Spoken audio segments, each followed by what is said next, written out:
আজ আমাদের B Ed college থেকে পিকনিকে আসা হয়েছে। তো এটা ছিল কলেজের কাছাকাছি একটা পিকনিক স্পট, নতুন হয়েছে আর কি। আর ব্রেকফাস্টে গিয়েই পেয়ে গেছি লুচি আলুর দম। রান্নার তো স্বাদের কোনো তুলনায়, দুর্দান্ত লেগেছে আমার। আমি যেরকম খাই আর কি, খুবই পছন্দ হয়েছে। আর চারিদিকে ভিউটা দেখতে পাচ্ছ, পিকনিক স্পটটা না একদম পার্সোনালি আমার পছন্দ মতো। এত সুন্দর জায়গা, কি বলবো আর কি। গিয়ে শুধু সেলফিই তুলে গেছি আমরা। তো মাঝখানে তো একটু হচ্ছে পকোড়াও খেয়ে নিলাম। এখানে হচ্ছে সবাই নিজের হোয়াটসঅ্যাপ ডিপি আর ফেসবুক ডিপি তুলতে হচ্ছে ব্যস্ত, আর আমিও কিছু ফটো ক্লিক করে নিয়েছি আর কি। আমাকে কেমন লাগছে অবশ্যই কমেন্টে বলো। আমি খুব ন্যাচারালি নিজেকে রাখতে পছন্দ করি অলওয়েজ। তো জাস্ট লিপস্টিক আর কাজল পরেই চলে গেছিলাম আর কি।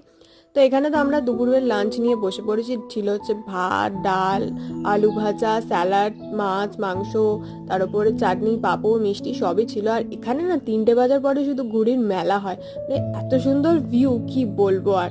তো চলো, দেখা হচ্ছে কালকে, টাটা।